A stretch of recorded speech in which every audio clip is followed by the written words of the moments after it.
partir de agora, você acompanha a segunda parte da sessão de hoje do Supremo Tribunal Federal, aqui pela TV Justiça.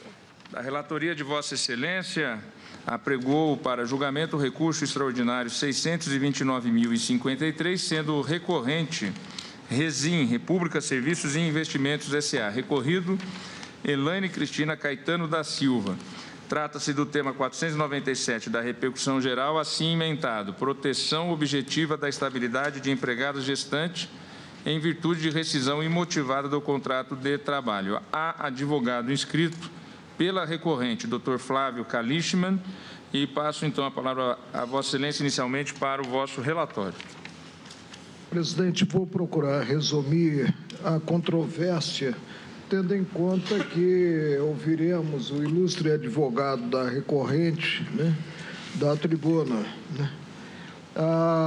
O Tribunal Superior do Trabalho, meu perpétuo tribunal, ele decidiu com base no item 1 do verbete 244 da súmula da jurisprudência predominante trabalhista, que revela gestante, estabilidade provisória, o desconhecimento do estado gravídico pelo empregador não afasta o direito ao pagamento da indenização decorrente da estabilidade. É essa tese, saber se esse desconhecimento afasta ou não a indenização, que de início pressupõe, como todos nós sabemos, um ato ilícito, Só se cogita de indenização a partir de um ato ilícito, Eu tenho um relatório circunstanciado, presidente, sobre a matéria, Foi, creio,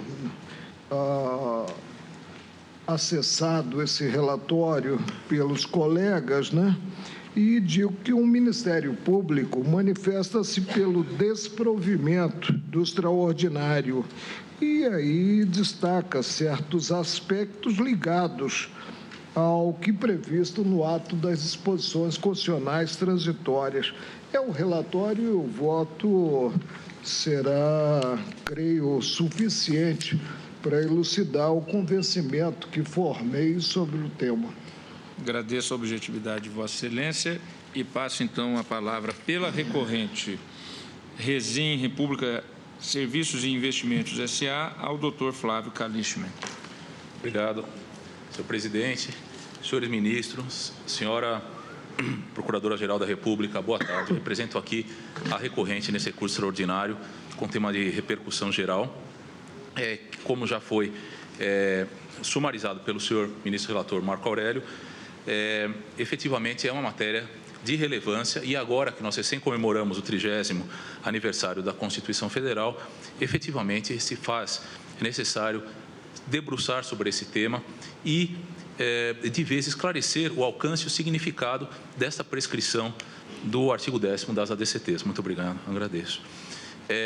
De início, e correndo o risco, apenas muito brevemente, correndo o risco de, inclusive, soar provinciano, espero que não, mas eu gostaria de externar minha honra, minha satisfação de estar aqui para realizar essa sustentação oral, dada a relativa escassez e a baixa possibilidade, digamos assim, ao longo da vida profissional do advogado trabalhista, diante até da relativa escassez de temas trabalhistas em sentido estrito, esculpido na Constituição, de se apresentar e de poder comparecer para realizar sustentações orais perante o Pretório Excelso. Retornando ao tema propriamente dito, nós temos o quê? Esses 30 anos da Constituição, temos a questão desta norma que ela tem uma alma de lei, embora ela tenha um corpo de Constituição. Por quê? Porque ela é a única das estabilidades que é a restrição maior à liberdade contratual e o direito de resiliar um contrato de trabalho, embora haja o dirigismo estatal, ele é uma espécie do gênero contrato, ele pertence ao direito dos contratos, é a única modalidade de estabilidade que está ali inserida no texto constitucional e não em lei ordinária. Isso, evidentemente, decorre do fato de se ter uma estabilidade muito especial, que é a estabilidade da gestante ligada aos interesses dela e do seu filho que está para nascer, do seu nascituro, e, portanto, decorrente dos princípios máximos, dos princípios que norteiam, essenciais da nossa República, a vida, a saúde e a dignidade da pessoa. Acontece que é necessário a gente fixar, é necessário que seja fixado o entendimento a respeito do alcance e do significado dessa norma com vistas à segurança jurídica do sujeitos do contrato de trabalho e a previsibilidade das relações de trabalho. Veja-se que, como foi muito bem salientado por um artigo que eu tive a oportunidade de ler do senhor presidente, ministro Dias Toffoli, no jornal Estado de São Paulo, semana passada, o processo, comemorando e recordando os 30 anos da Carta Magna, o processo constituinte, que foi 1 ou 2 anos, enfim, do biênio que culminou em 5 de outubro de 88, ele se caracterizou por uma formação de consensos, negociação de compromissos politicamente possíveis. E chegou a um texto final como fruto de concessões recíprocas de parte a parte e de todos os grupos organizados de interesse que estavam ali representados pelos legisladores constituintes. E o que acontece? A gente chegou-se a este texto das ADCT do artigo 10, que é uma norma jurídica, não é um princípio abstrato e geral, mas uma norma jurídica de alta concretude e de alta especificidade, que ela cria obrigações e deveres. É uma norma benéfica, que, como já tive a oportunidade de dizer, ela restringe, no limite, elimina a possibilidade de resilição do contrato de forma motivada, de dispensa motivada por iniciativa patronal. E a relação de trabalho é uma relação contratual. E, portanto, é uma norma benéfica, uma norma protetiva, que, como toda norma benéfica, deve ser interpretada de modo restritivo, normalmente se tratando de uma norma de caráter contratual. Inclusive, como já mencionei, limita a autonomia do empregador de rescindir seu contrato de trabalho. Então, analisando-se sob este prisma, o que diz o artigo 10º, nós temos a questão das ADCTs, nós temos a dicção que é, até que seja promulgada a lei complementar a que se refere ao artigo 7º, fica vedada a dispensa arbitrária sem justa causa da empregada gestante, desde a confirmação da gravidez até 5 meses após o parto. E a celeuma está no termo, como nós sabemos, no termo confirmação da gravidez. Veja-se que a literalidade da lei, no caso, ainda mais se tratando de norma benéfica restritiva de direitos, ela não contém palavras inúteis. O termo que foi escolhido pelo legislador constituinte naquele processo, já tive oportunidade de mencionar, de formação de consenso, de negociação de compromissos politicamente possíveis no âmbito de uma Assembleia Nacional Constituinte, o texto que se chegou de comum acordo foi de confirmar a gravidez, até 5 meses depois do parto. E a estabilidade, então, esse seria o termo inicial, confirmação. O conceito que os constituintes escolheram como termo inicial da estabilidade. Poderiam ter utilizado o termo muito mais simples e imediato, início da gravidez, sem entrar naquelas discussões que teria, e com certeza é evidente, ser prudente evitar, de concepção, do momento em que se inicia a gravidez, porque são discussões que podem partir até para uma esfera mais subjetiva, ou esfera mais de convicções pessoais de cada um. Mas poderiam ter escolhido o termo início da gravidez, o termo desde a concepção, desde o seu primeiro dia da gravidez, mas o termo escolhido foi a confirmação. Ou seja, nós temos um fato jurígeno e juridicamente relevante que é a confirmação. A gravidez, ela em si, o processo da gravidez como processo fisiológico, processo máximo de reprodução do ser humano, ela merece proteção e toda a tutela que o direito positivo puder lhe dar, mas recordando-se sempre nos limites, contornos e quadrantes do direito positivo. Confirmar, por outra parte, de outro lado, é demonstrar de modo inequívoco a existência da gravidez. Afastar a incerteza, a mera suspeita, a indefinição que a própria possível ou potencial gestante possa ter quanto a estar efetivamente grávida ou não. Nós trouxemos aqui conceitos dos 2 maiores dicionaristas, até tendo em vista que nós estamos falando de interpretação literal de uma norma, dos 2 maiores dicionaristas, os mais reputados dicionaristas do nosso vernáculo, que seriam 2 mais conhecidos, o eminente Aurélio Buarque de Holanda Ferreira e o professor Antônio Roais. Nos 2 dando o significado que confirmação é dar uma certeza, mostrar a verdade, demonstrar, comprovar, garantir a validade, aprovar ou ratificar um ato, validar, revalidar, sancionar. Ou seja, é eliminar a possibilidade de dúvida, de incerteza e demonstrar de modo inequívoco, no caso vertente, o fato juridicamente relevante, que é a existência da gravidez. E, nesse sentido, nós também transcrevemos, nossas razões de recurso extraordinário, a doutrina de eminentes juristas do direito do trabalho, bastante conhecidos, como o professor Amaury Mascaro Nascimento, o professor Valentim Carrion, a professora Marli Cardone, todos neste sentido. E eles se referem a essa confirmação como a produção, a exibição, a existência de um documento, de um exame médico, atestado médico, um exame de sangue, um exame de imagem, ou seja, um elemento médico que realmente afira de modo concreto e objetivo que aquela moça está grávida, aquela mulher está grávida. Então, veja-se que esse não é o caso único em direito do trabalho em que se poderia cogitar ou que se aventa da necessidade de confirmar uma determinada situação que potencialmente o beneficiário já tenha uma dúvida, uma incerteza, ou até uma convicção subjetiva, mas não externalizada. Nós temos o caso notório do direito do trabalho bastante conhecido, que vem da autonomia privada coletiva como fonte formal do direito, da estabilidade pré-aposentadoria, que é uma cláusula bastante comum em normas coletivas, que notoriamente, na qual se você prevê, os sujeitos de direito coletivo do trabalho avançantes prevêem que os empregados serão beneficiários de uma proteção contra a despedida arbitrária, dentro de um período de tempo mínimo que lhes falta para completar os requisitos legais de aquisição da aposentadoria. E essas cláusulas que se disseminam Brasil afora exigem uma confirmação de tempo de serviço por um documento oficial do INSS. A pessoa pode até manusear, compulsar a sua carteira de trabalho e ter aquela impressão, poxa, eu realmente acredito, me parece, eu tenho a sensação de que eu já tenho tempo para me aposentar, eu trabalho há tantos anos, mas se ele não tiver aquele elemento concreto da confirmação via um documento oficial do INSS, todas essas estabilidades pré-aposentadoria que vicejam Brasil afora nos mais diversos instrumentos normativos coletivos, prevêem isso, que é necessário isso para que seja demonstrado objetivamente a condição, a satisfação do pressuposto de aquisição do direito. Então, o que nós temos, em síntese, é a necessidade de compatibilizar os magnos e mais elevados interesses da sociedade na proteção da gestante e do nascituro com a segurança jurídica inerente às relações contratuais, à estabilidade dessas mesmas relações e sem deixar de ter em conta, sem esquecer, o imperativo primado da boa-fé das partes. Nós lembrando, mais uma vez, que a relação de trabalho é um contrato, apesar de ser um contrato peculiar, de haver um dirigismo estatal por causa das condições de hipossuficiência econômica, desequilíbrio social e econômico dentre as partes, ele é uma espécie do gênero do direito contratual e ali existe a questão do primado da boa-fé. Convém recordar também a repercussão, o alcance social, o impacto social e econômico dessa discussão que nós estamos suscitando, de forma transparente. Por quê? Porque é notório que são micro e pequenas empresas que são o esteio do emprego no país. Os maiores empregadores quantitativamente desse país são as empresas pequenas empresas e empresas de pequeno porte. E a questão é a seguinte, se existe uma incerteza quanto à existência da gravidez, depois de 3 ou 4 meses, a pessoa é dispensada sem justa causa e retorna, o seu posto de trabalho, quer dizer, aquele já pode ter sido, inclusive, ocupado por uma outra pessoa. E dentro das limitações inerentes a uma pequena ou uma microempresa, às vezes você não tem nem como remanejar. Às vezes o empregador não consegue nem sequer recolocar aquela pessoa no posto de trabalho. O que dirá a questão do passivo que se formou daqueles meses do contrato. Quer dizer, o ministro Marco Aurélio já antecipou, inclusive na referência sucinta do seu relatório, sobre a questão da indenização, que a indenização ela é decorrente, ela é consequência típica de um ato ilícito. Mas será que haveria mesmo ilícito se as partes dotadas da sua boa-fé não sabiam que poderia haver aquela estabilidade, não sabiam sequer que a gestação estava acontecendo?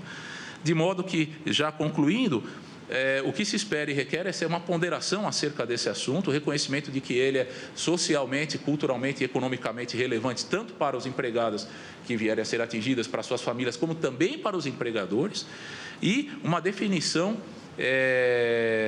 da parte desse pretório excelso, no sentido de sinalizar de modo concreto, inequívoco e final para os atores sociais, efetivamente, qual é o significado e o alcance dessa norma das ADCTs. Obrigado.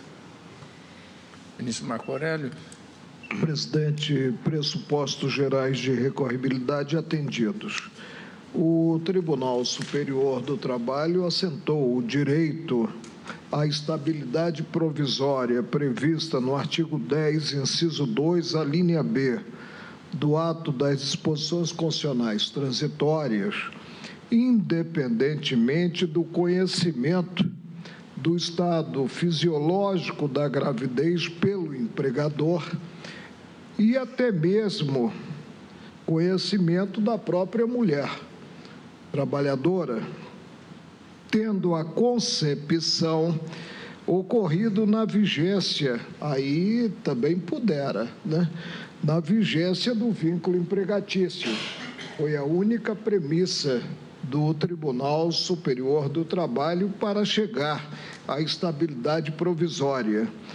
O que nos vem do artigo 10, inciso 2, a linha B, do ADCT, até que seja promulgada a lei complementar que se refere o artigo 7º, inciso 1 da Constituição, fica vedada a dispensa arbitrária.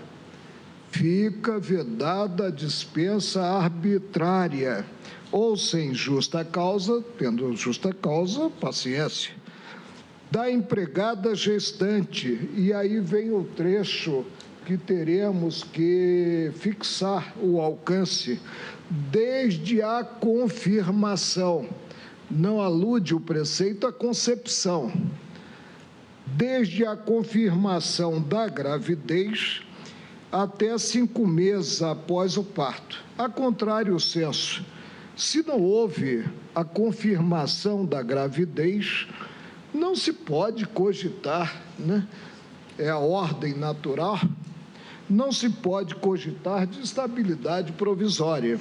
Digo em meu voto, a controvérsia refere-se à determinação do conteúdo semântico da expressão aspas, porque reproduz o que está no ADCT, confirmação da gravidez. Se relacionado a esse conteúdo a atestado médico ou ao momento da própria concepção. Segundo o acórdão recorrido, a estabilidade deve ser respeitada mesmo quando, no ato da despedida imotivada, o empregador não tenha ciência da situação, porquanto pertinente à teoria, segundo o TST, da responsabilidade objetiva, voltada à proteção da maternidade do nascituro. Com base nessa ótica, ficou consignado o dever de o empregador indenizar a gestante mediante o pagamento dos salários e demais direitos trabalhistas devidos no período da estabilidade. Embora já tenham ambas as turmas do tribunal, primeira e segunda, apreciado a questão, o tema ainda não foi submetido ao crivo do pleno. E de início, na minha concepção, quando cogito de Supremo, sinalizo a existência de um órgão único e não a existência de 3 Supremos. Reexamino o entendimento revelado no agravo regimental 431/186, em 2004, na primeira turma, acordo publicado no Diário da Justiça de 6 de maio de 2005. A proteção à gestante encontra disciplina em sede previdenciária, desde a Constituição de 1934, no que preconizado no artigo 121, parágrafo 1º, a linha H, o direito a, aspas, descanso antes e depois do parto, sem prejuízo do salário e do emprego. Bem assim no artigo 170, parágrafo 10, relativamente às funcionárias públicas, aspas, 3 meses de licença com vencimentos integrais. Apesar de não repetida a referência à extensão da licença, as cartas seguintes mantiveram a previsão do descanso anterior e posterior ao parto, com garantia de salário, até que em 1988 sobreveio o preceito contido no artigo 10, inciso 2, a linha B, do ato das disposições constitucionais transitórias. Na Constituição de 1988, além da garantia previdenciária, ficou expressa a vedação de dispensa arbitrária ou sem justa causa. Estou reproduzindo o que está na norma constitucional. Desde a confirmação da gravidez, desde a confirmação, não é concepção, desde a confirmação da gravidez até 5 meses após o parto, ou seja, a chamada estabilidade da gestante. Essa foi a novidade constitucional, cabendo ao Supremo definir a abrangência do dispositivo. E eu volto, presidente, a afirmar o que eu afirmava na Justiça do Trabalho. Protecionista é a lei. O julgador não pode ser protecionista, ao contrário, ele tem que guardar a equidistância, considerado conflito de interesse. Como eu digo também que rigorosa é a lei penal. O julgador não tem que ser um justiceiro. Continuo, presidente. Essa foi, então, a novidade constitucional, cabendo ao Supremo definir a abrangência do dispositivo.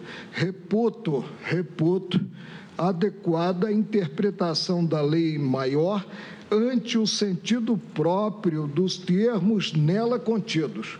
Não podemos aqui substituir o que é exigido no preceito constitucional, a confirmação pela concepção, pela gravidez em si. Ainda que no direito os meios justifiquem os fins, estes definitivamente não justificam aqueles, cumprindo ao intérprete extrair o significado a partir dos limites semânticos do texto, sem que isso o autorize a enxergar o que não está previsto, por mais sensato ou justo que pareça ser. A opção política normativa constitucional não é nossa, é de quem de direito, foi da Assembleia Constituinte.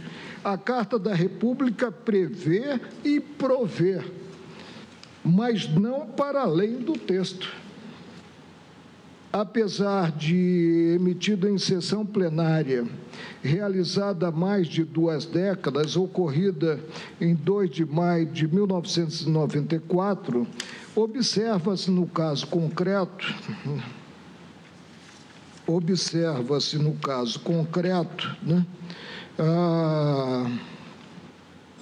o mesmo entendimento que adotei ao apreciar o recurso extraordinário 166.772, Rio Grande do Sul, de minha relatoria, no qual, versado o tema de natureza tributária, discutia-se, naquele extraordinário, o alcance da expressão folha de salários, ante o artigo 195 da Lei Maior, ocasião na qual fiz ver interpretação, carga construtiva, extensão.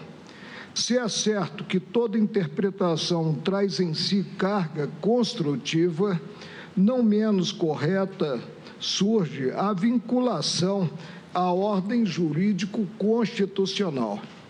O fenômeno ocorre a partir das normas em vigor, variando de acordo com a formação profissional e humanística do intérprete.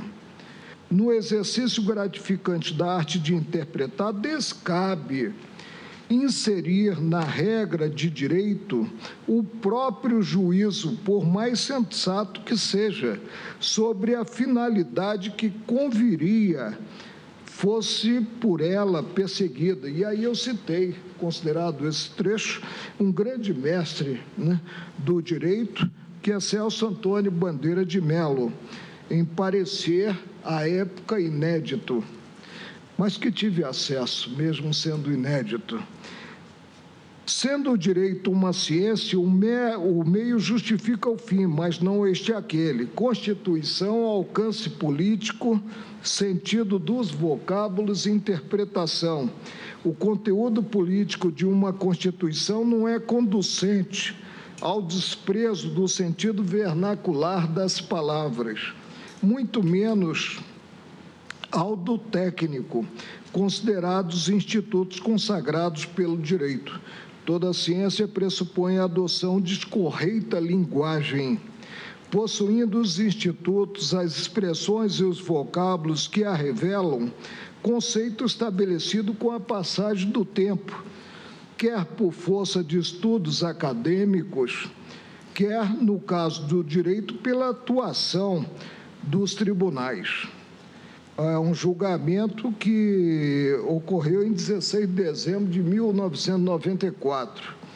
Verifico, a partir da leitura do verbete respectivo no dicionário Wise, que confirmar é o vocábulo utilizado no ato das disposições constitucionais transitórias. Confirmar significa afirmar a verdade ou a exatidão de determinado fato, sentido próximo ao dos verbos validar ou comprovar. Na mesma direção, constatei em consulta ao dicionário Aurélio, que não se mostrou Marco, é só Aurélio, que a citada palavra diz respeito a afirmar de modo absoluto a exatidão, a veracidade de algo. Surge impertinente o elastecimento do conteúdo da locução constitucional, confirmação da gravidez, para abarcar um instante da concepção. Encerra o momento da descoberta da concepção, ou seja, o conhecimento pelo empregador. Consoante ensina Carlos Maximiliano na renomada obra Hermenêutica e Aplicação do Direito, não pode o intérprete alimentar a pretensão de melhorar a lei com desobedecer às suas prescrições explícitas. Se ao Supremo cabe a guarda do documento básico, não é o Supremo o dono do texto, fazendo ler aquilo que não está escrito. Ao admitir a incidência da responsabilidade objetiva, o Tribunal de Origem desbordou do fato gerador da estabilidade da gestante, observados os limites do texto constitucional, uma vez reconhecida a garantia ao emprego, independentemente da ciência pelo empregador da gravidez. Puniu mediante as consequências financeiras decorrentes, sem a presença do elemento subjetivo revelador do descumprimento das normas de proteção da mulher e do nascituro. Em síntese, impôs o dever de indenizar sem o concurso de culpa, muito menos de dolo. Não há espaço, presente o texto do artigo 10, inciso 2, a linha B, do ato das disposições constitucionais transitórias, para ultrapassar o alcance próprio do verbete confirmar. A definição da estabilidade prevista deve ocorrer sob a ótica da responsabilidade subjetiva, no que é indispensável a existência do elemento anímico a evidenciar a culpa ou o dolo do empregador.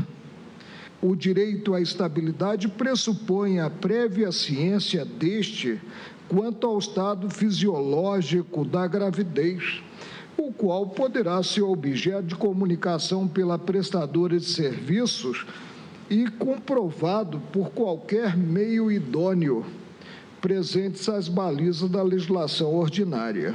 Surge em desarmonia com a previsão constitucional concluir pela estabilidade em situação em que a própria empregada, no momento da ruptura do vínculo empregatício, não sabia estar grávida. O que se dirá da falta de conhecimento pelo empregador? Nem se fosse ele o pai. A prevalecer a ótica revelada no acordo, em segundo plano ficará a exigência constitucional. Qual é? A confirmação da gravidez no curso da relação de trabalho, determinando-se a quem não praticou qualquer ato ilícito com distanciamento da ordem jurídico-constitucional, o dever de indenizar. Antequadro, provejo extraordinário para assentar inexistente a estabilidade e, por via de consequência, a condenação imposta à recorrente. É como voto, presidente. Tenente relator, dá provimento ao recurso. Reservo-me como relator, né? Talvez a prerrogativa, eu já não sei se existe mais prerrogativa quanto a isso, né? De, em primeiro lugar, revelar a tese. Ministro Alexandre de Moraes, como voto? Presidente, eu inicio pedindo vênia ao eminente ministro relator, mas a minha interpretação do artigo 10, inciso 2, a linha B do ADCT, é diametralmente oposta à de Sua Excelência.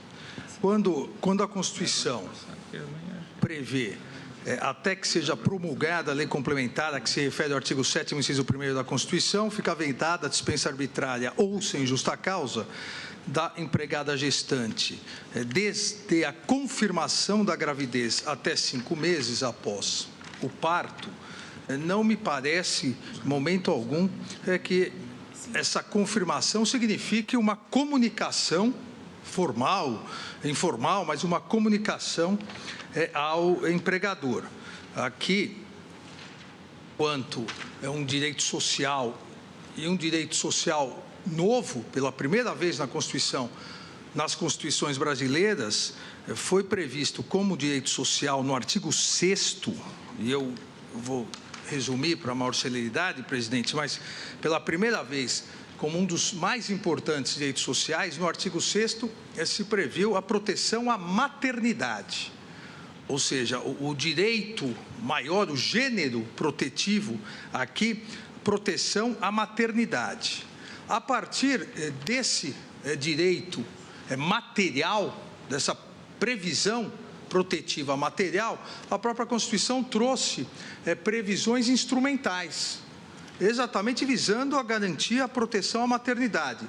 A licença, a própria licença, maternidade, a vedação, a dispensa arbitrária durante esse período, ou seja, o direito à segurança no emprego.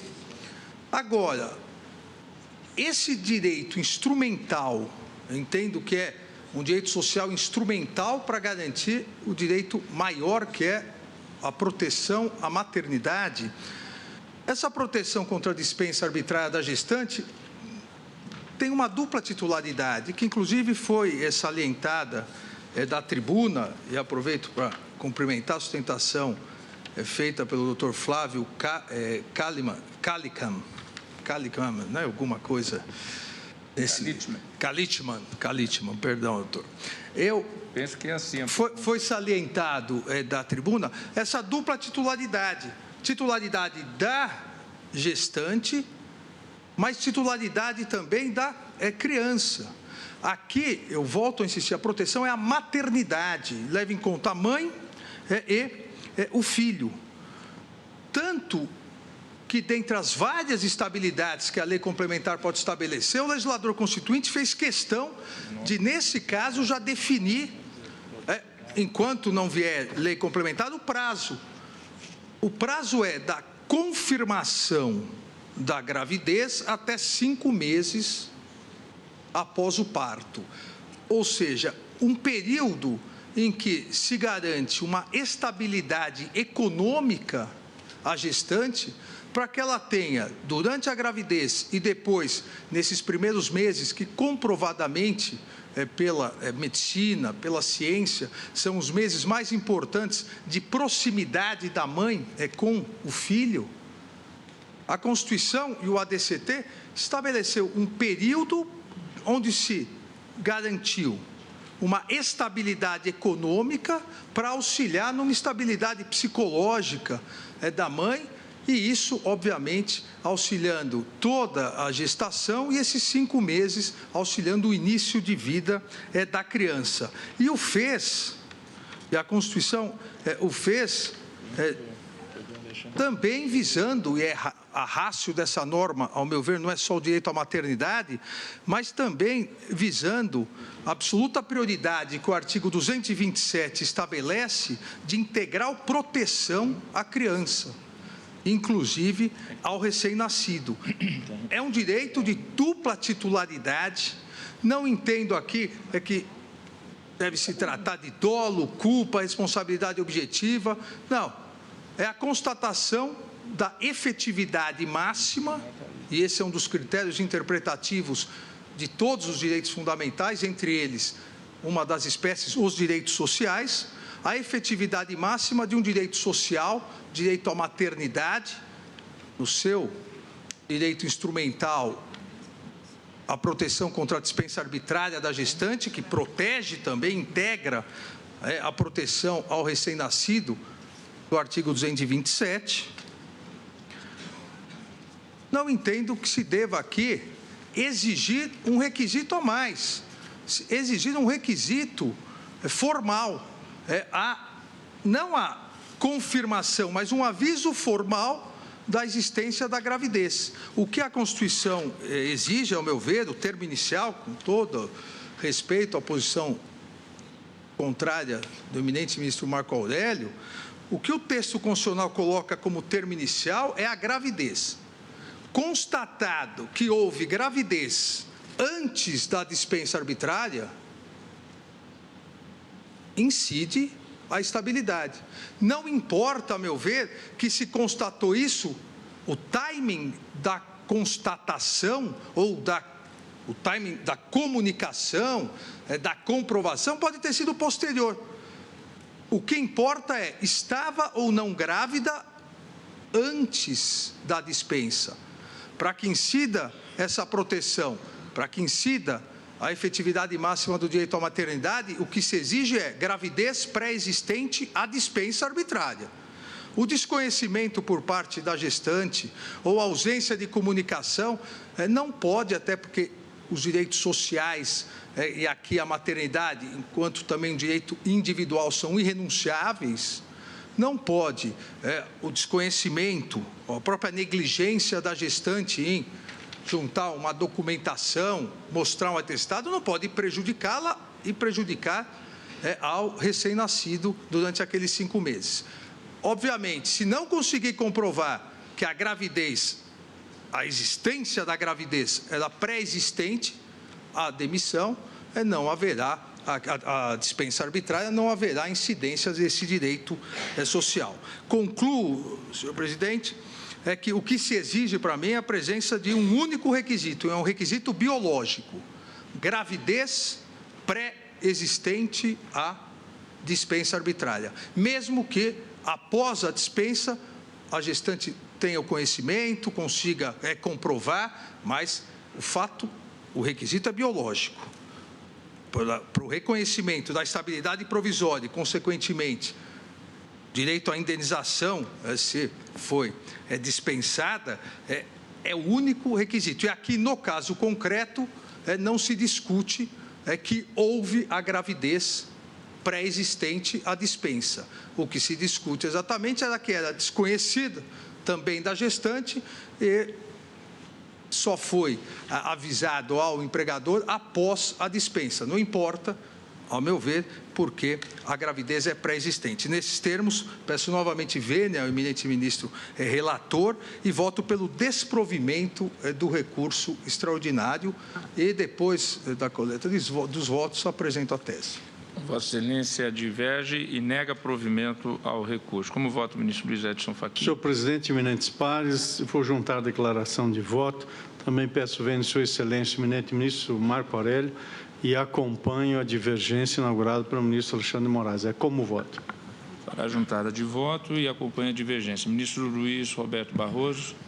Presidente, também eu vou pedir todas as vênias ao eminente relator para acompanhar a divergência. Eu entendo que a confirmação referida no artigo 10 é de caráter objetivo, de modo que, se a gestante for capaz de provar documentadamente que já se encontrava grávida no momento da demissão, penso que o conhecimento do empregador é indiferente.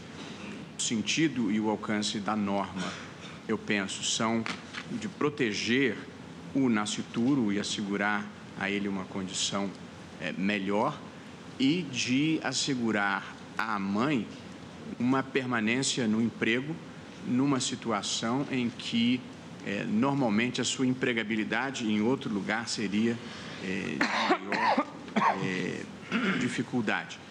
E acho, não me é indiferente a boa-fé do empregador, mas a verdade é que o ordenamento tutela o nascituro e ao empregador tudo que se impõe é a reintegração da empregada, até porque durante o período do salário maternidade quem vai arcar com o ônus é a própria Previdência e não o empregador. De modo que também não acho que ele seja penalizado desmedidamente. Por esta razão, eu estou acompanhando a divergência pelo desprovimento do recurso, por entender que a estabilidade provisória depende apenas da confirmação objetiva da gestação. É como voto, presidente.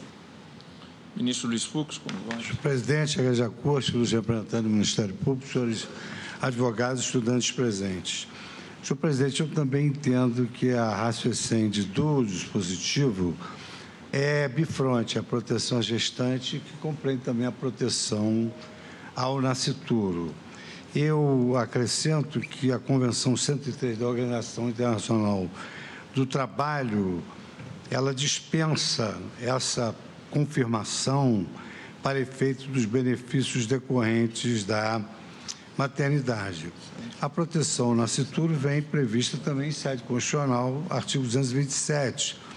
Mas mais importante também é um precedente da nossa própria Corte, recurso ordinário 634093, da relatoria do ministro Celso de Mello, quando Sua Excelência assenta que as gestantes, quer se trate de servidoras públicas, quer se cuide de trabalhadoras, em qualquer que seja o regime jurídico, desde que comprovado, não confirmado formalmente, o estado fisiológico da gravidez, elas fazem jus a esse benefício. Inclusive, isso pode ser comprovado até o parto.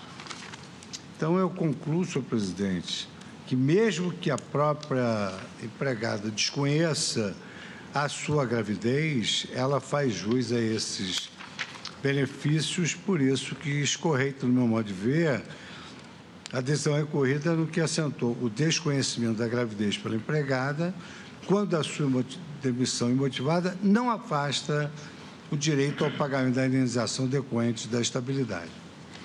Vossa Excelência acompanha o ministro Alexandre de Moraes. Ministro Ricardo Lewandowski. Senhor presidente, primeiramente, cumprimento o relator pelo voto vertical que trouxe e que permitiu à Corte uma segunda reflexão sobre a matéria. Eu constato, tal como os demais ministros, que já existe uma jurisprudência firmada em ambas as turmas, no sentido contrário da tese agora defendida pelo relator. Eu entendo que o artigo 10, inciso 2, a linha B do ADCT, precisa ser interpretado à luz de outros dispositivos, por exemplo, o artigo 6º, artigo 201, 2 e artigo 203, 1 da Carta Magna, que protege a família, a maternidade e o nascituro. E esse dispositivo, essa licença que se concede à gestante, possibilita ela manter-se economicamente até 5 meses, ou até os 5 meses de vida da criança. Também, nas minhas anotações, que farei juntar, senhor presidente, eu cito a adesão do Brasil à Convenção 103 da Organização Internacional do Trabalho, que também veda esta demissão imotivada, ou demissão não comunicada ao empregador da gravidez, e entendo também que basta a confirmação objetiva do estado fisiológico da gravidez para que se configure a estabilidade provisória. Então, não é a existência de um laudo médico, a consciência do próprio estado por parte da gestante que faz surgir o direito. ele decorre do fato em si mesmo considerado. Então, pedindo vênia ao ministro Marco Aurélio, depois de uma segunda reflexão que Sua Excelência nos propicia, eu voto no sentido do desprovimento do recurso extraordinário. Acompanhando o ministro Alexandre de Moraes. Como vota o ministro Acompanhando Gilmar o Mendes? ministro Alexandre.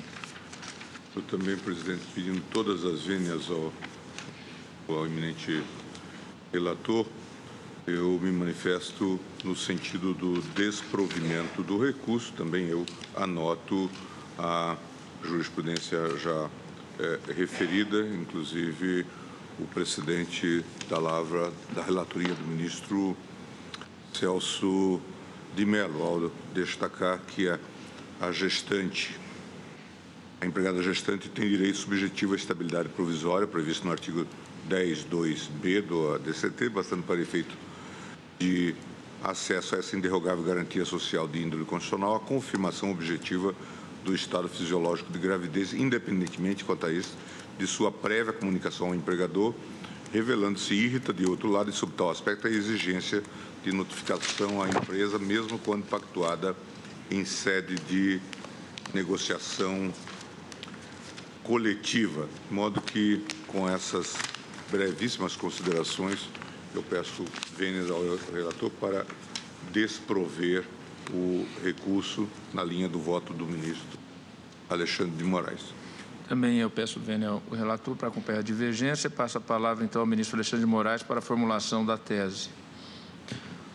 Senhor presidente, a incidência da estabilidade, a tese, a incidência da estabilidade prevista no artigo 10, inciso 2º do ADCT, somente exige a anterioridade da gravidez à dispensa sem justa causa. Estão todos de acordo? Não havendo divergência, então fica aprovada esta tese. Tem sido o ministro... Sim, presidente, a tese que havia imaginado, né? Pois não. É a seguinte, sem bolsonariar. A gestante possui direito à estabilidade no emprego, desde que o empregador tenha ciência do estado gravídico em momento anterior ao da despedida imotivada.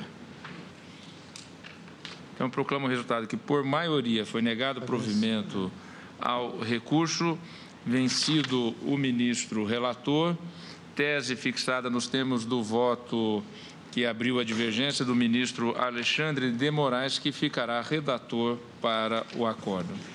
Agora eu vou chamar a julgamento apenas para iniciar com o relatório e a oitiva de 4 advogados que encontram-se inscritos, depois suspenderíamos para continuidade amanhã com o voto do relator.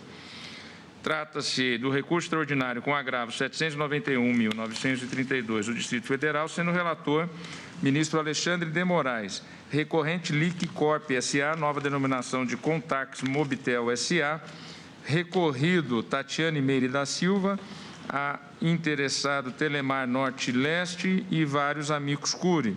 Trata-se do tema 739 da repercussão geral, que está assim emendado. Possibilidade de recusa de aplicação do artigo 94.2 da Lei 9472/1997, em razão da invocação da súmula 331 do Tribunal Superior do Trabalho, sem observação da regra de reserva do plenário. Há milhares de casos sobrestados. Falará pela recorrente o Dr. José Alberto Couto Maciel e também a amicus curi que falarão.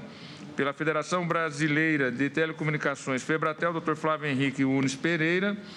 Pelo amicus curi, Federação Interestadual dos Trabalhadores e Pesquisadores em Serviços de Telecomunicações, Fitratelp, Dr. Paulo Roberto Langruber Ebert. Pelo amicus curi, ABT, Associação Brasileira de Teleserviços, Dr. Felipe Monerá Solon de Pontes Rodrigues.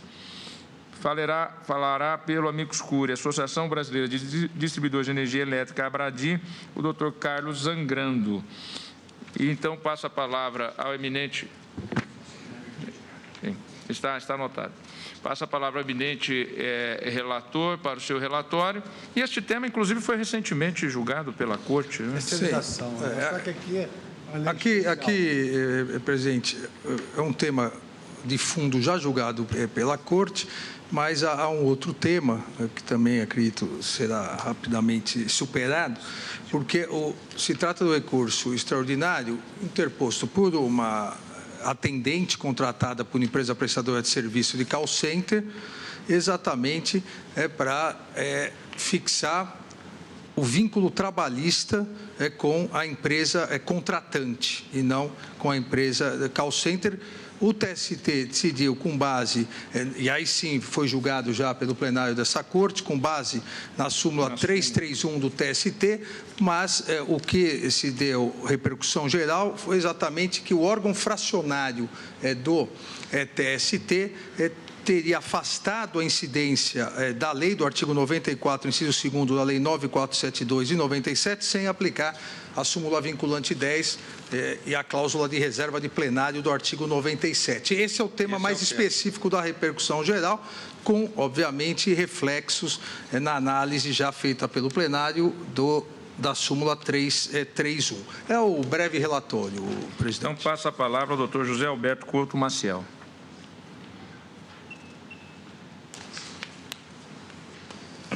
Senhor presidente, senhores ministros, senhora procuradora-geral, a tese realmente,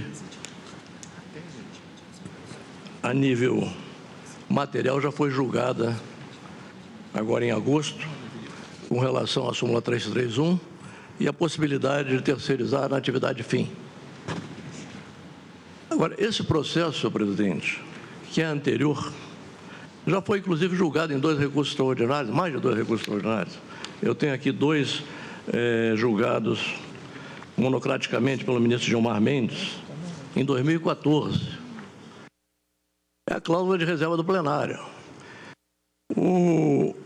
A Lei Geral de Telecomunicações explicita no seu artigo 94 que, no cumprimento de seus deveres, a concessionária poderá, observadas as condições e limites estabelecidos pela agência, contratar com terceiros o desenvolvimento de atividades inerentes, acessórias ou complementares. No voto do recurso extraordinário 958-252 da CENIBRA, o ministro Marco Aurélio, inclusive, citou que as empresas de telecomunicações já tinham lei própria, que é esse artigo 94. Entretanto, o Tribunal Superior do Trabalho se nega a aplicar esse artigo 94 e daí a tese de que só poderia ser negado através do seu órgão especial e não de órgãos fracionários. Essa é a tese, em princípio, desse processo. Mas há um aspecto, senhor presidente, frente a um fato novo. Eu acho que talvez seja o momento de se pensar. É que o que se pretende aqui é a possibilidade da terceirização na atividade fim, porque vai se determinar a volta do processo ao TST para que ele mande para o seu órgão especial, para que o órgão especial diga se a terceirização na atividade fim é válida ou não. E Vossas Excelências já disseram que é válida. Então, são 7.000 processos que vão voltar ao TST. Quando o ministro Gilmar Mendes mandou voltar em 2014, eu estou aqui com as 2 decisões, para que o órgão especial dissesse isso, e esses 2 processos estão na turma ainda, faz 4 anos. Então, nós vamos mandar 7.000 processos para demorar mais 4, 5 anos para resolver um problema que já foi resolvido pelo Supremo. O que eu peço, então, em razão do fato novo, é que Vossas Excelências digam que se aplica a decisão, o acórdão do recurso extraordinário 958-252 e a DPF 324, que inclusive já tem tese fixada, segundo a qual é lícita a terceirização ou qualquer outra forma de divisão do trabalho entre pessoas jurídicas distintas, independentemente do objeto social das empresas envolvidas, mantida a responsabilidade subsidiária da empresa contratante, que se aplique, senhor presidente, essa tese, que já é de repercussão geral, nesse processo. E, em consequência, nos 7.000 processos que estão suspensos. É o que se espera. Obrigado. Maciel, temos 4 amicus curiae inscritos para falar. Faço a dobra do tempo e divido o tempo em igual parte. essa corte já definiu que amicus curiae, a princípio, não tem polo, ele é amigo da corte. Por isso, distribuirei o tempo igualmente entre todos. 7 minutos e meio para os advogados inscritos para falar pelos amicus curiae. Chamo inicialmente o Dr. Flávio Henrique Unes Pereira, pela Federação Brasileira de Telecomunicações, Febratel.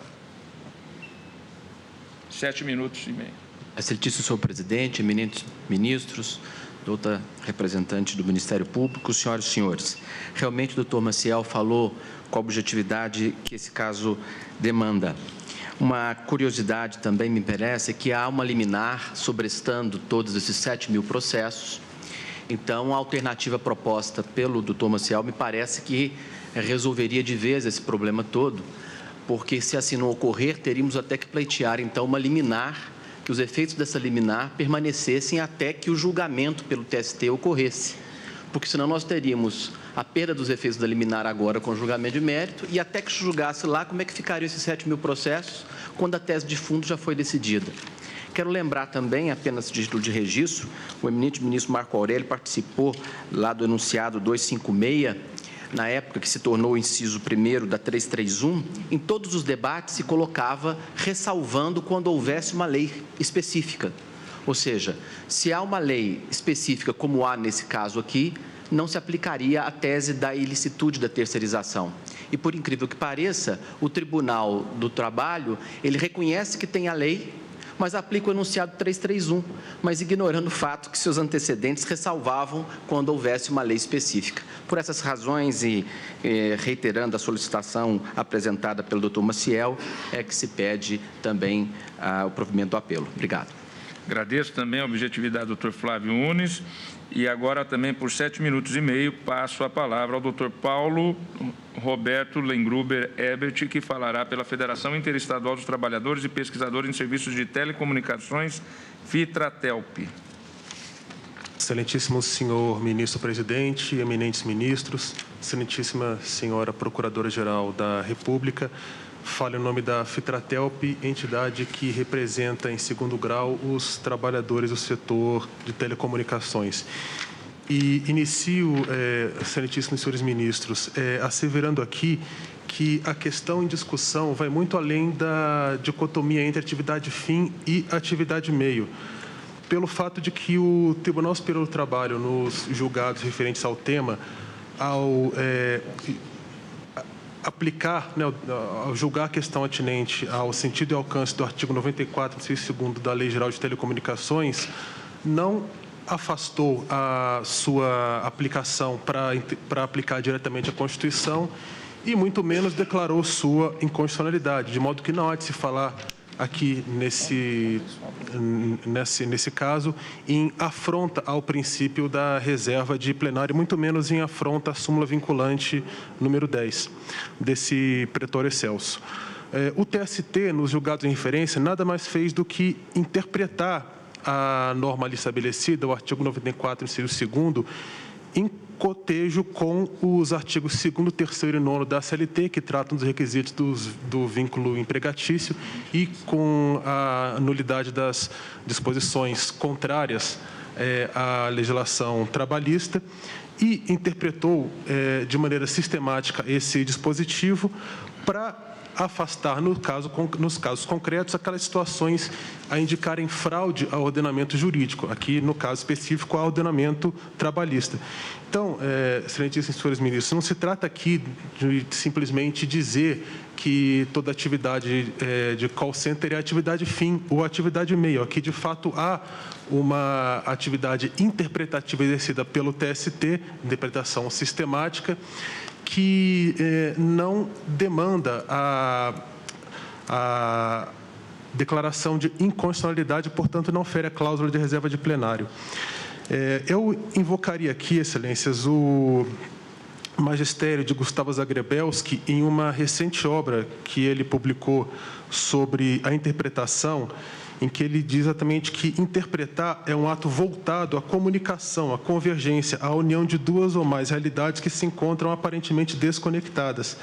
E, nesse sentido, ressalta o célebre jurista italiano ex-juiz da Corte Constitucional da Itália, que o resultado da interpretação consiste em retirar, desdobrar algo que é extraído de uma coisa que já existe em seu âmago e precisa ser explicitado. Então, Excelências, o TST, ao formular essa linha de entendimento com relação ao artigo 94, inciso 2º, nada mais fez do que extrair do âmago desse dispositivo o entendimento que nele estava latente, no sentido de que a diretriz a permitir a contratação com terceiros do desenvolvimento de atividades inerentes, acessórias ou complementares ao serviço de telecomunicações, não impede que, nos casos concretos, as fraudes à legislação trabalhista que desvirtuem as hipóteses versadas no artigo 94 da Lei Geral de Telecomunicações venham a ser coibidas em concreto pelo Poder Judiciário. Isso, excelentíssimos senhores ministros, nada mais é do que o resultado da interpretação sistemática desse artigo 94, inciso 2º da Lei Geral de Telecomunicações com aqueles dispositivos já mencionados da CLT e com o próprio artigo 25, parágrafo 1º da Lei 8987, a Lei das Concessões.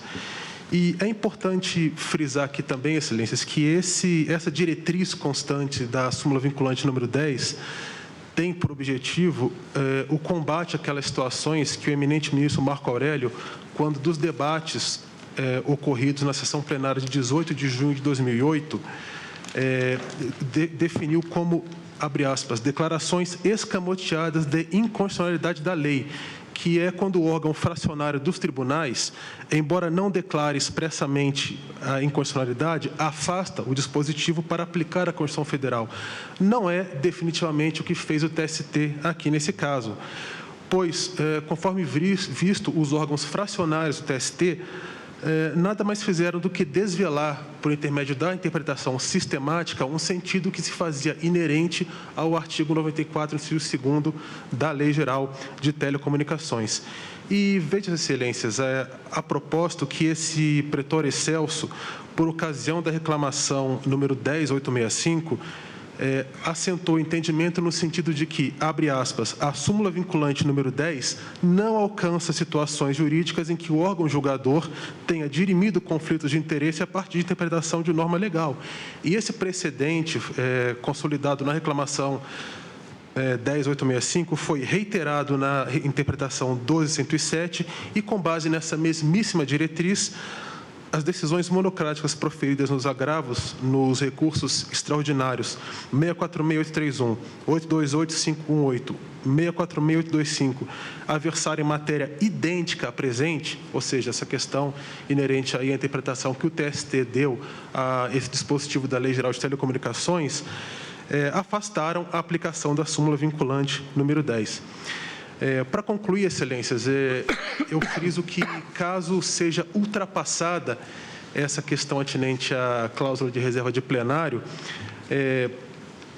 deve-se observar que as situações verificadas nos call centers, tal como se constatou no julgamento recente sobre terceirização na ADPF 324, aproximadamente um mês atrás, aqui nesse mesmo plenário, que há nessas contratações situações a denotarem fraudes das mais diversas naturezas.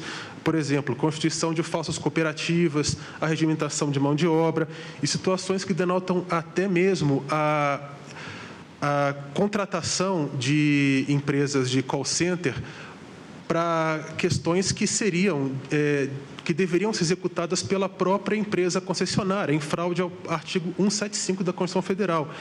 Então, Excelências, já finalizando aqui a minha fala, é preciso também que, nesse caso concreto, caso se ultrapasse a discussão em torno da reserva de plenário, se estabeleça na tese a ser formulada a possibilidade de que o Poder Judiciário realize o escrutínio em concreto das eventuais fraudes, não só em relação à legislação trabalhista, mas também ao princípio da licitação e à observância ao artigo 175 da Constituição. Então, Excelências, finalizando aqui, a Fitratel, na condição de amicus curiae, pleiteia a fixação de tese de repercussão geral por esse pretor excelso, no sentido de que os acórdãos proferidos pelo TST a interpretarem sistematicamente o artigo 94, inciso 2º da Lei Geral de Telecomunicações não malferem o princípio da reserva de plenário. Muito obrigado. Agradeço, doutor Paulo Roberto. Chama à tribuna o doutor Felipe Monerá Solon de Pontes Rodrigues, que falará pelo Amicus Curiae ABT, Associação Brasileira de Teleserviços. Excelentíssimo senhor presidente, ministro Dias Toffoli, senhores ministros, doutora Raquel Dodge, senhoras e senhores presentes. Presidente, falo pela ABT. A ABT é a empresa, é uma associação que congrega as empresas de call center, prestadoras de serviços de call center, que emprega hoje no país 500 mil pessoas, a maioria jovens com menos de 24 anos e mulheres. Ao julgar o tema 725, essa egrégia corte efetivamente salvou um setor da economia nacional da extinção, que era o que aconteceria por conta das decisões da Justiça do Trabalho, em especial em ações civis públicas, ajuizadas pelo MPT.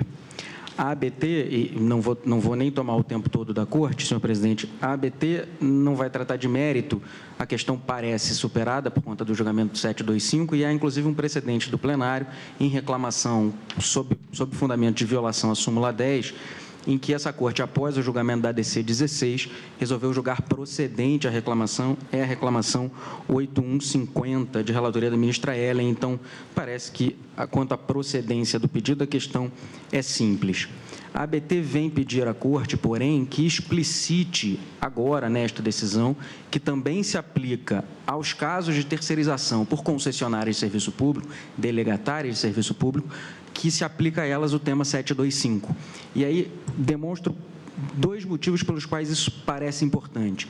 Quando do julgamento do tema 725, muito embora o voto do ministro Fux tenha muito claro no sentido de que aquele voto e aquela tese valeria para todas as situações, muitos ministros destacaram, fizeram recorte no objeto da discussão e disseram, por exemplo, que aquele julgamento não valeria para a própria reforma trabalhista, que se julgava a matéria à luz da ausência de lei que existia antes da reforma. Aqui não é um caso de ausência de lei, existe lei desde a década de 90. Então, há quem possa dizer que aquele julgamento não se aplica a estas circunstâncias por conta de algumas manifestações feitas oralmente naquela oportunidade e o acórdão ainda não está publicado. Então, essa é a primeira razão pela qual essa explicitação me parece necessária. A segunda é porque, após o julgamento do tema 725, em reclamações constitucionais nesta Corte, os ministros têm decidido de formas diversas. Há ministros que entendem que as reclamações são desnecessárias e negam seguimento, porque, afinal de contas, há o RE pendente. Há ministros que julgam procedente para aguardar o julgamento do 725. Então, esse julgamento voltará para o TST, se assim for dito, se assim for decidido, voltará para o TST, para que o TST analise ou não a constitucionalidade de um tema que o Supremo já afirmou. E há, como o ministro Fachin tem julgado monocraticamente as reclamações, determinando expressamente ao TST que aplique o tema 725. Então, me parece que, até por conta do regime de repercussão geral e da necessidade de se dar segurança jurídica neste tema, essa explicitação seja necessária. Aí há dois caminhos possíveis. Há o caminho de se julgar o mérito do recurso extraordinário, a constitucionalidade da terceirização e do artigo 94.2 é matéria do recurso extraordinário, muito embora não seja matéria da repercussão geral. Se poderá enfrentar uma questão de conhecimento do recurso ou não, mas é uma possibilidade. E a segunda é que o tribunal determine ao TST que julgue o caso conforme o tema 725 e isso esteja expressamente consignado no dispositivo, porque aí não haverá dúvida de que aquela tese se aplica aqui também, de modo a dar segurança jurídica ao tema. O objetivo da ABT é não entrar numa espiral de insegurança que aconteceu, por exemplo, quando do julgamento da ADC 16, em que o tema teve que voltar para o Supremo, para que o Supremo reafirmasse a tese que afirmara alguns anos antes. Então, são essas as razões, presidente, pelo qual se pede, portanto, que se explicite expressamente que a decisão do tema 725 também se aplica ao caso concreto. Agradeço ao doutor Felipe Solon de Pontes e agora o último inscrito para falar no feito, doutor Carlos Zangrando, que falará pelo Amicus Curiae, Associação Brasileira de Distribuidores de Energia Elétrica, Abradi. Excelentíssimo senhor presidente, excelentíssimo senhores ministros, excelentíssima senhora Procuradora-Geral, caros colegas, eu não vou tomar muito tempo de Vossas Excelências. Nós representamos aqui a ABRAD, a Associação Brasileira de Distribuidores de Energia Elétrica, e acredito que todos devem estar se perguntando o que nós estamos fazendo aqui, tendo em vista que a questão se a aplicação da Lei das Telecomunicações. Pois muito bem, mesmo sendo representante de 42 concessionárias de energia elétrica espalhadas pelo Brasil todo, nós e nossos representados sofreram com as decisões do Tribunal Superior do Trabalho o mesmo tipo de restrição de contratação, por exemplo, de serviços de call center, que aconteceu com as empresas de telecomunicações. Foi por isso, inclusive, que, muito sabiamente, o ministro Alexandre de Moraes nos admitiu como amicus curiae. Isso demonstra que a questão aqui hoje debatida não se restringe apenas ao mundo ou à área das telecomunicações e comprova a repercussão geral que foi admitida pelo Pleno. Observe-se que nós, de uma área totalmente distinta, distribuição de energia elétrica, também temos até nesse momento, decisões que nos proíbem nossos associados a contratar serviços de call center, de contact center, seja lá outro serviço que for, sob a alegação de que isso também seria nossa atividade fim. Pois, muito bem, do mesmo modo que a Lei das Telecomunicações prevê lá expressamente a possibilidade de contratação de serviços, atividades inerentes da empresa, a Lei das Concessões Públicas, a Lei da Concessão de Energia Elétrica, prevê a mesma coisa, exatamente a mesma norma jurídica, escrita em duas leis distintas. No nosso caso, a Lei 8987/95, Lei das Concessões Públicas, que diz exatamente a mesma coisa que o artigo 94 da Lei das Telecomunicações, Lei 9.472/97. Cabe a possibilidade da empresa contratar com terceiros o desenvolvimento de atividades inerentes, acessórias ou complementares ao serviço. Pois, muito bem, o Tribunal Superior do Trabalho e também os Tribunais Regionais de Trabalho vêm negando peremptoriamente eficácia jurídica a este termo legal, presente em duas, não apenas uma, mas duas leis que existem desde a década de 90, ou seja, há mais de 20 anos. Pois, muito bem, eu, nesse momento, me associo à colocação dos nossos colegas, do meu colega Felipe Munerai e também do professor Baciel, para que esta Corte veja a questão de modo a dar uma solução que não deixe indene de dúvida qualquer tipo de interpretação divergente, de que não só no nosso caso específico, no caso deste processo específico, que é diferente do caso do processo relatado por ministro Fux. O processo relatado pelo ministro Fux foi terceirização em abstrato, sem lei. No nosso caso, existe lei há mais de 2 décadas e esta lei vinha sendo peremptoriamente esquecida, negada pelos tribunais trabalhistas. Então, maior demonstração de opção política, de ativismo político, de ativismo judiciário, como essa, realmente fica um pouco difícil de se obter, certo? Então, eu me associo aos advogados que se apresentaram aqui anteriormente e requeiro, sim, que seja explicitado pela Corte, aproveitando o momento histórico, que, neste caso, também se aplica o termo decidido no julgamento da terceirização do recurso extraordinário relatado pelo ministro Fux. Muito obrigado. Agradeço também a objetividade do Dr. Carlos Zangrando, como foi anunciado, suspendo este julgamento, que terá continuidade no primeiro item de pauta da sessão de amanhã. Ainda temos 8 minutos e o ministro Ricardo Lewandowski tem a ação direta 4348, que Sua Excelência disse que é extremamente simples. Então, vou apregoá-la. Estamos ainda com 8 minutos, tempo suficiente para julgá-la. É o 9º item da pauta. Ação direta de inconstitucionalidade 4.348, procedente de Roraima, sendo o relator o ministro Ricardo Lewandowski, requerente Estado de Roraima, interessado a Assembleia Legislativa do Estado de Roraima. Não há sustentação oral. Passo a palavra ao eminente ministro Ricardo Lewandowski, relator do feito. Pois não, eu estou distribuindo meu voto e eu peço escusas por não ter chegado o voto antes a Vossas Excelências. Eu liberei da minha casa no domingo na expectativa de que hoje Vossas Excelências já pudessem tê-lo em mão. Eu vou ler a ementa, é um voto, me parece muito simples. Se houver divergência ou alguma dúvida, eu entrarei na questão diretamente, lendo alguns trechos de meu voto. Mas a ementa é a seguinte: ação direta de inconstitucionalidade, artigos 26 e 28 da Lei Complementar 149 de 2009 do Estado de Roraima.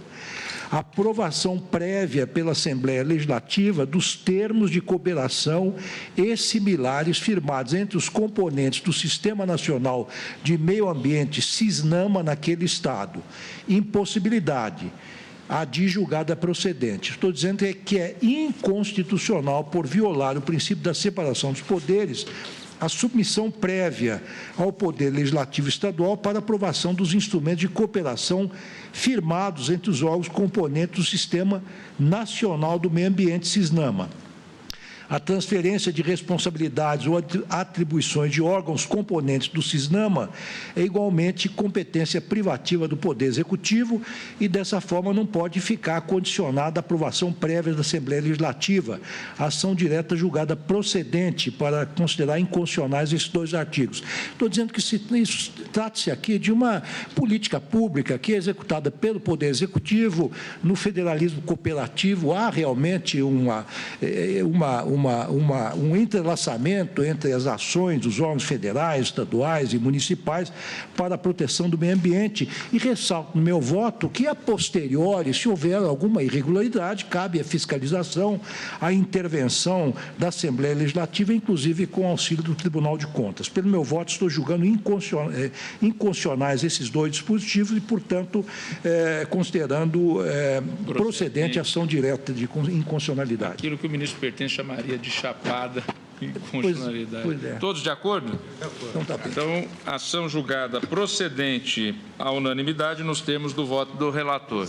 Faltando 5 minutos para as 18 horas, eu declaro, agradecendo a presença de todos, encerrada essa sessão, ficando os feitos de hoje, que não foram julgados, para a sessão de amanhã. Então, comunico aos eminentes advogados que os feitos não julgados hoje serão transferidos para amanhã, como anunciado na pauta dirigida. Muito obrigado a todos. Está encerrada a sessão.